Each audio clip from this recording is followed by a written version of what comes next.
Hello friend, સ્વાગત છે તમારું સ્ટડી વિથ વિષ્ણુ સર ચેનલમાં. આ વિડીયોમાં આપણે શેરમૂડીના હિસાબો જોઈશું, જેમાં શેર અને શેરમૂડીનો અર્થ, શેરમૂડીના પ્રકાર, શેર બહાર પાડવાના તબક્કા, શેર બહાર પાડવાની રીતો તેમજ પ્રેફરન્સ શેર અને તેના પ્રકારો જોઈશું. જો તમે કોમર્સના વિદ્યાર્થીઓ હોય તો આ ચેનલને સબસ્ક્રાઈબ કરવાનું ભૂલતા નહીં. જો તમને વિડીયો પસંદ આવે તો વિડીયોને લાઈક કરજો અને તમારા ફ્રેન્ડ સુધી આ વિડીયોને શેર કરજો. તો ચાલો શરૂ કરીએ. સૌપ્રથમ આપણે જોઈશું શેર એટલે શું અને શેર મૂડી એટલે શું. પ્રથમ આપણે જોઈએ શેરનો અર્થ. કંપનીની કુલ મૂડીને નાના નાના સમાન ભાગોમાં વહેંચવામાં આવે આ દરેક ભાગને શેર કહે છે. એટલે કંપનીના મૂડીનો નાનામાં નાનો ભાગ. ઉદાહરણ તરીકે, જો કંપનીની મૂડી 1 લાખની છે અને તેને 1000 સમાન ભાગોમાં વહેંચવામાં આવી હોય તો દરેક ભાગ ₹100નો થશે, જે એક શેર કહેવામાં આવે છે. શેર ખરીદનાર વ્યક્તિને શેરધારક કે શેર હોલ્ડર તરીકે ઓળખવામાં આવે છે. હવે આપણે જોઈશું શેર મૂડીનો અર્થ.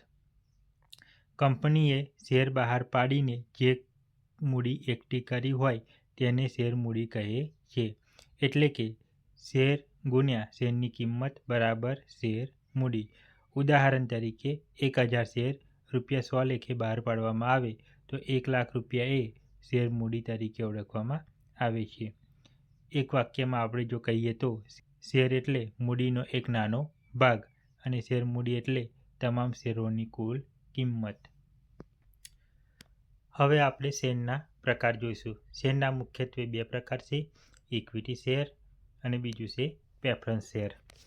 તો જોઈએ ઇક્વિટી શેર. જે શેર કંપનીના માલિકી હક અને નિયંત્રણનો અધિકાર મળે છે તેને ઇક્વિટી શેર કહે છે. ઇક્વિટી શેર હોલ્ડરોને કંપનીના સાચા માલિકો કહેવામાં આવે છે.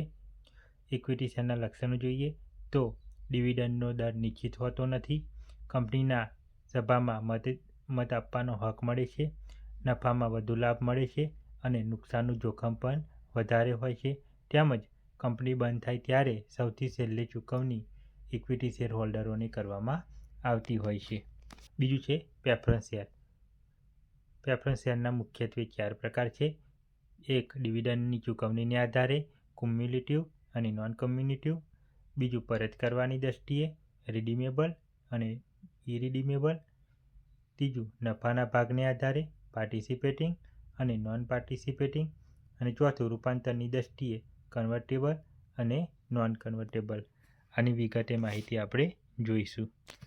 સૌપ્રથમ પ્રેફરન્સ શેર એટલે કે પસંદગીના શેર. જે શેરધારકોને ડિવિડન્ડ અને મૂડી પર પહેલો અધિકાર મળે છે તેને પ્રેફરન્સ શેર કે અગ્રતાના શેર કહેવામાં આવે છે. પ્રેફરન્સ શેરના લક્ષણોમાં ડિવિડન્ડનો દર નિશ્ચિત હોય છે, મતાધિકારનો સામાન્ય રીતે હક હોતો નથી, કંપની બંધ થાય ત્યારે ચૂકવણી ઇક્વિટી શેર હોલ્ડરો પહેલાં કરવામાં આવે છે અને જોખમનું પ્રમાણ ઇક્વિટી શેરના પ્રમાણમાં ઓછું હોય છે. હવે પ્રેફરન્સ શેરના પ્રકારો જોઈશું. તો પ્રેફરન્સ શેરના પ્રકારો એ છે ડિવિડન્ડ ચૂકવણીને આધારે. તેમાં પહેલો પ્રકાર છે cumulative preference share. Cumulative preference શેરમાં જો કોઈ પણ વર્ષમાં નફો ન થવાને કારણે ડિવિડન્ડ ચૂકવી શકાયું ન હોય તો આ નહીં ચૂકવાયેલ ડિવિડન્ડ એકઠું થતું જાય છે અને જ્યારે નફો થાય ત્યારે તે વર્ષનું ડિવિડન્ડ અને એકત્રિત થયેલી બાકી ડિવિડન્ડ પ્રેફરન્સ શેર હોલ્ડરને ચૂકવી દેવામાં આવે છે. જ્યારે નોન ક્યુમ્યુલેટિવ પ્રેફરન્સ શેર હોલ્ડરોને આ રીતે નહીં ચૂકવાયેલું ડિવિડન્ડ એકઠું કરવામાં આવતું નથી અને ભવિષ્યમાં પણ ચૂકવવામાં આવતું નથી. પ્રેફરન્સ શેરનો બીજો પ્રકાર છે પરત કરવાની દ્રષ્ટિએ. તો પહેલું છે રિડીમેબલ અને બીજું છે ઇરિડીમેબલ. રિડીમેબલ શેર ધરાવતા પ્રેફરન્સ શેર હોલ્ડરોને અમુક નિશ્ચિત સમયે તેમના શેર પરત કરવામાં આવતા હોય છે. જ્યારે ઇરિડીમેબલ પ્રેફરન્સ શેર હોલ્ડરોને કંપનીના વિસર્જન વખતે જ ચૂકવણી કરવામાં આવે છે. કંપની ધારા 2013ના અમલ બાદ શેરથી મર્યાદિત કંપની ઇરિડીમેબલ પ્રેફરન્સ શેર બહાર પાડી શકતી નથી. પ્રકારોમાં ત્રીજો પ્રકાર છે નફાના ભાગને આધારે. એમાં પાર્ટિસિપેટિંગ પ્રેફરન્સ શેર અને બીજું non participating preference share. Participating preference share ધરાવતા શેર હોલ્ડરોને કંપની દ્વારા નક્કી કરેલા દર મુજબ ડિવિડન્ડ મળે છે. ઉપરાંત ઇક્વિટી શેર હોલ્ડરોને ડિવિડન્ડ ચૂકવ્યા બાદ જો નફો વધે તો તેમને વધારાના નફામાંથી અમુક શરતોને આધીન વધારાનું ડિવિડન્ડ પણ ચૂકવવામાં આવે છે, જ્યારે નોન પાર્ટિસિપેટિંગ પ્રેફરન્સ શેર હોલ્ડરોને વધારાનું ડિવિડન્ડ ચૂકવવામાં આવતું નથી. અને પ્રેફરન્સ શેરના પ્રકારોમાં ચોથો અને છેલ્લો પ્રકાર છે રૂપાંતર કરવાની દ્રષ્ટિએ. તેમાં બે છે, કન્વર્ટિબલ પ્રેફરન્સ શેર અને non convertible preference share. Share બહાર પાડતી વખતે નક્કી થયેલી શરતો અનુસાર જે પ્રેફરન્સ શેર અમુક ચોક્કસ સમયગાળા બાદ પૂરેપૂરા કે અસત ઇક્વિટી શેરમાં રૂપાંતર કરી શકાય તેવા શેરને કન્વર્ટેબલ પ્રેફરન્સ શેર કહેવામાં આવે છે, જ્યારે જે પ્રેફરન્સ શેરનું ઇક્વિટી પ્રેફરન્સ શેરમાં રૂપાંતરિત કરી શકાતું નથી તેવા શેરને નોન કન્વર્ટેબલ પ્રેફરન્સ શેર તરીકે ઓળખવામાં આવતા હોય છે. આપણે શેર મૂડીનું વર્ગીકરણ જોઈશું. તો શેર મૂડીમાં સૌપ્રથમ સત્તાવાર થાપણ આવે છે, ત્યારબાદ સત્તાવાર થાપણમાંથી બહાર પાડેલી મૂડી આવે છે અને અનામત રાખેલી મૂડી આવે છે. ત્યારબાદ બહાર પાડેલી મૂડીમાં ભરાયેલી મૂડી આવે છે અને ભરાયેલી મૂડીમાં મંગાવેલી મૂડી અને નહીં મંગાવેલી મૂડી આવે છે અને મંગાવેલી મૂડીમાં વસૂલાવેલી મૂડી આવે છે. વિગતે માહિતી આપણે જોઈશું. તો પહેલું સત્તાવાર મૂડી. કંપની પોતાના જીવનકાળ દરમિયાન વધુમાં વધુ જેટલી રકમ શેર મૂડી દ્વારા એકત્રિત કરી શકે તેને સત્તાવાર મૂડી તરીકે ઓળખવામાં આવે છે. કંપનીના આવેદનપત્ર તેમજ કંપનીના રજિસ્ટર વખતે તે દર્શાવવામાં આવે છે, તેથી તેને રજિસ્ટર મૂડી પણ કહે છે. જો કંપનીની સત્તાવાર મૂડીમાં ભવિષ્યમાં વધારો કરવાની જરૂરિયાત ઊભી થાય તો કંપની ધારાની જોગવાઈને અમલ કરીને તેમજ શેરહોલ્ડરોની સામાન્ય સભામાં ઠરાવ પસાર કરીને વધારો કરી શકાય છે. બીજું છે બહાર પાડેલી મૂડી. સત્તાવાર મૂડીમાંથી કંપની પોતાની જરૂરિયાત મુજબ પૂરેપૂરી સંખ્યામાં કે ઓછી સંખ્યામાં શેર બહાર પાડે તો તેને બહાર પાડેલ મૂડી કહે છે. ઉદાહરણ તરીકે રૂ10નો એક એવા 10,000 શેર હોય તો 1,00,000 સત્તાવાર મૂડી 1,00,000 સત્તાવાર મૂડી કહેવાય. આ મૂડીમાંથી 10નો એક એવા 7,000 શેર બહાર પાડે તો 70,000 બહાર પાડેલી મૂડી કહેવાય. બહાર પાડેલ મૂડી સત્તાવાર મૂડી કરતાં વધારે હોઈ શકે નહીં.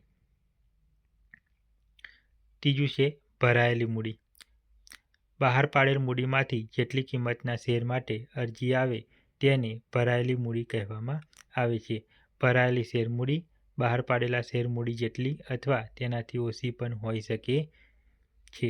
બહાર પાડેલા શેર કરતાં વધુ શેર માટે અરજી આવે તો કંપની બહાર પાડેલા શેર જેટલી જ શેર મંજૂર કરી શકે છે અને વધારાની શેર અરજી પરની રકમ શેર અરજદારને પરત કરવામાં આવે છે. ચોથું છે મંગાવેલી મૂડી. શેર અરજદારોને કંપનીએ આપેલા શેર પર કંપની દાર્શનિક કિંમત કે તેથી ઓછી રકમ મંગાવી શકે છે. કંપની દાર્શનિક કિંમત કરતાં ઓછી રકમ મંગાવે ત્યારે બાકીની રકમ ભવિષ્યમાં શેરહોલ્ડરો પાસેથી મંગાવી શકે છે.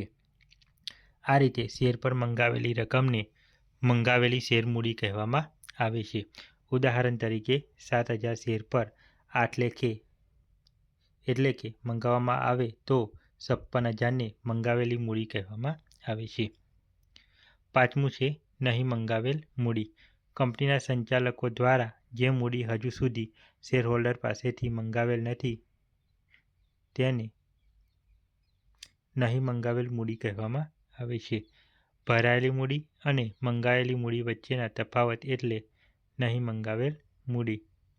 ઉદાહરણ તરીકે કંપનીએ તેના શેર હોલ્ડર પાસેથી રૂ10ની દાર્શનિક કિંમતના શેર પર શેર દીઠ 8 મંગાવ્યા હોય તો નહીં મંગાવેલ રકમ એટલે કે શેર દીઠ રૂ2 નહીં મંગાવેલ રકમ 14,000 થાય. છઠ્ઠું છે વસૂલાવેલી મૂડી. મંગાવેલી મૂડીની રકમમાંથી જેટલી રકમ શેરહોલ્ડરો પાસેથી કંપનીને મળે તે રકમને વસૂલ આવેલી મૂડી તરીકે ઓળખવામાં આવે છે. જો કોઈ પણ કારણસર કોઈ શેરહોલ્ડર મંગાવેલી રકમ અસત કે પૂરેપૂરી ન ભરે તો મંગાવેલી મૂડી અને વસૂલાવેલી મૂડીની રકમમાં તફાવત જોવા મળે છે. ઉદાહરણ તરીકે કંપનીએ મંગાવેલી મૂડી ₹56,000 છે, જેમાં 100 શેર ધરાવનાર શેરહોલ્ડર પ્રથમ હપ્તાના ₹2 મંગાવેલી રકમ ભરી શકતો નથી, તો વસૂલાવેલી મૂડી 54,000 થાય. અને 7મું છે અનામત મૂડી. જ્યારે કંપનીના સંચાલકોને એમ લાગે કે મંગાવેલી મૂડી પોતાના ધંધા માટે પૂરતી છે અને હવે ભવિષ્યમાં વધારે મૂડીની જરૂર પડશે નહીં, ત્યારે આ સંજોગોમાં શેરહોલ્ડરોની સભામાં ખાસ ઠરાવ દ્વારા નહીં મંગાવેલી મૂડીને અનામત રાખવામાં આવે છે. આ રીતે અનામત રાખેલ મૂડીને અનામત મૂડી તરીકે ઓળખવામાં આવે છે. જ્યારે કંપની નાદારી નોંધાય કે પડચામાં જાય ત્યારે આ નહીં મંગાવેલી રકમ શેરહોલ્ડરો પાસેથી મંગાવી શકાય છે અને આ રીતે એક વખત ઠરાવ પસાર કર્યા બાદ તેને રદ કરી શકાતો નથી. હવે આપણે જોઈશું કંપની દ્વારા શેર બહાર પાડવા અંગેની રીતો. તો કંપની દ્વારા મુખ્યત્વે 3 પ્રકારે શેર બહાર પાડવામાં આવે છે. પહેલું છે મૂળ કિંમતે, એટલે કંપની દ્વારા શેર મૂળ કિંમતે એટલે કે દાર્શનિક કિંમતે બહાર પાડવામાં આવે છે. એટલે કે ₹10નો શેર હોય તો ₹10 બહાર પાડવામાં આવે છે. બીજું છે પ્રીમિયમથી. કંપની દ્વારા શેર પ્રીમિયમથી બહાર પાડવામાં આવે છે, એટલે કે ₹10નો શેર પારમાં બહાર પાડવામાં આવે તો અહીં ₹2 જે વધારાના લીધા તેને પ્રીમિયમ તરીકે ઓળખવામાં આવે છે. અને ત્રીજું છે વટાવથી. કંપની દ્વારા શેર વટાવથી બહાર પાડવામાં આવે એટલે કે ₹10નો શેર ₹9માં બહાર પાડવામાં આવે તો અહીંયા જે ₹1 ઓછો લીધો તેને વટાવ કહેવામાં આવે છે. શેર બહાર પાડવાના તબક્કા. તો ઇક્વિટી શેર એક ખાનગી ધોરણે બહાર પાડી શકાય છે અને બી જાહેર જનતામાં શેર બહાર પાડવામાં આવે છે. તો જોઈશું ખાનગી ધોરણે શેર બહાર પાડવા. કંપની ધારા 2013 પ્રમાણે કંપની ખાનગી ધોરણે પણ શેર બહાર પાડી શકે છે. કેટલીકવાર જાહેર કંપનીના સંચાલકો ખાનગી સ્ત્રોત કે સંબંધો દ્વારા કંપનીની મૂડી વધારવા સક્ષમ હોય છે. આવા સંજોગોમાં કંપની પોતાના શેરના ભરણા માટે જાહેર જનતાને આમંત્રણ આપતી નથી, પરંતુ ખાનગી ધોરણે કંપનીના શેર સંચાલકો પોતે, તેના મિત્રો, તેના સંબંધીઓ, મ્યુચ્યુઅલ ફંડ, ગ્રુપ કંપનીના શેરહોલ્ડરો, બિનનિવાસીય ભારતીયો એટલે કે NRI, નાણાકીય સંસ્થાઓ જેવી કે જીવન વીમા નિગમ એટલે કે LIC, યુનિટ ઓફ ઇન્ડિયા વગેરે ખરીદી લેશે.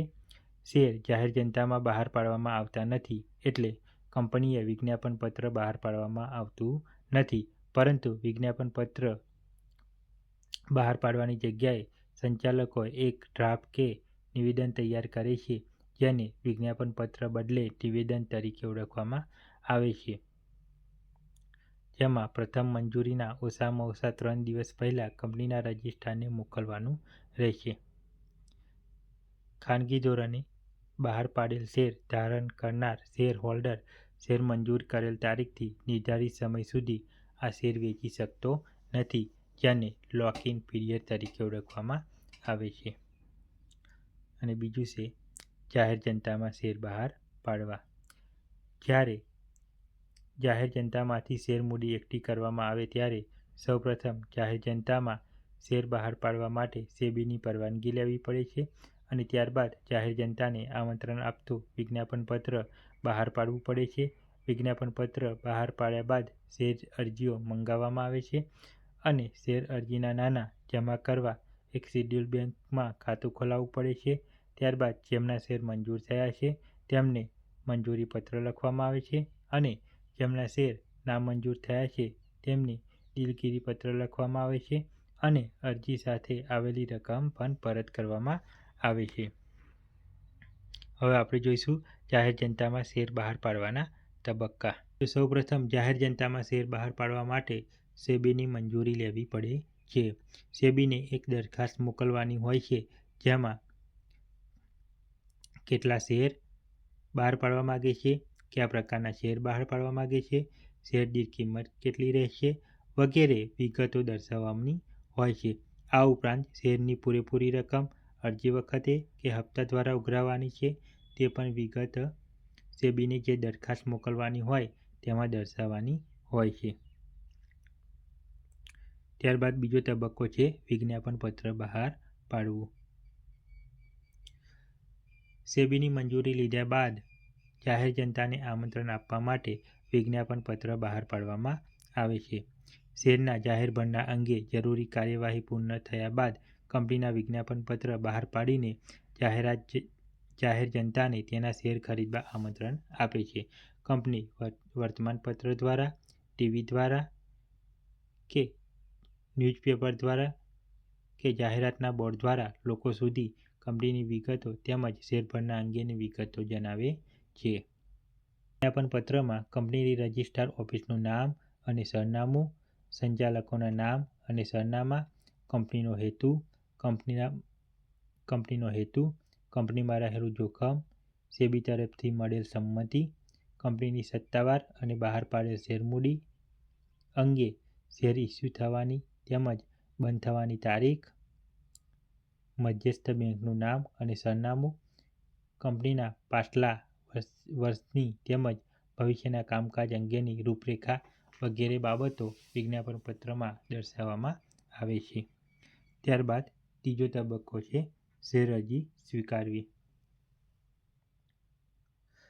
વિજ્ઞાપન પત્રનો અભ્યાસ કર્યા બાદ જાહેર જનતા કંપની દ્વારા નક્કી કરેલા ફોર્મમાં શેર ખરીદવા માટે અરજી કરે છે. દરેક અરજીપત્રકમાં અરજી કરેલ શેરની સંખ્યા, અરજદારોના નામ અને સરનામા, તેમના બેંક ખાતાના નંબર, તેમના ડીમેટ ખાતાનું નામ અને ખાતાનો નંબર તેમજ અરજી કરેલ શેરની કુલ રકમ દર્શાવવાની રહે છે. શેર અરજીનું ફોર્મ તથા જરૂરી રકમનો ચેક કે ડ્રાફ્ટ કંપની દ્વારા નક્કી કરેલ શેડ્યુલ બેંકમાં શેર અરજદારને ભરવાનો રહે છે. શેડ્યુલ બેંકનું નામ વિજ્ઞાપન પત્રમાં જણાવવામાં આવેલું હોય છે. લખવું. જ્યારે કંપનીને શેર અરજી પત્રક મળે ત્યારે અરજદારોને તેમના અરજી કરેલા બધા જ શેર કે અશરત શેર મંજૂર કરવામાં આવે છે. અરજદારોને શેર મંજૂર કર્યા હોય તેવા કંપની દ્વારા મંજૂરી પત્ર લખવામાં આવે છે. અને છેલ્લું છે દિલગીરી પત્ર લખવું. જેમના શેર મંજૂર કરવામાં આવ્યા નથી અથવા કોઈ કારણસર મંજૂર થયા નથી તેવા અરજદારોને દિલગીરી પત્ર લખવામાં આવે છે અને શેર અરજી સાથે મળેલ રકમ પણ પરત કરવામાં આવે છે. આ હતા જાહેર જનતામાં શેર બહાર પાડવાના તબક્કા. આઈ હોપ કે આ વિડીયો તમને પસંદ આવ્યો હશે. આ વિડીયોમાં આપણે શીખ્યા શેર અને શેરમૂડીનો અર્થ, શેરમૂડીના પ્રકાર, શેર બહાર પાડવાના તબક્કા અને શેર બહાર પાડવાની રીતો. જો તમને વિડીયો પસંદ આવ્યો હોય તો ચેનલને સબસ્ક્રાઈબ કરજો અને તમારા ફ્રેન્ડ સુધી શેર કરજો. જો તમને કોઈ ડાઉટ હોય તો નીચે કમેન્ટમાં જરૂર જણાવજો. આભાર. મળીશું હવે આવતા વિડીયોમાં.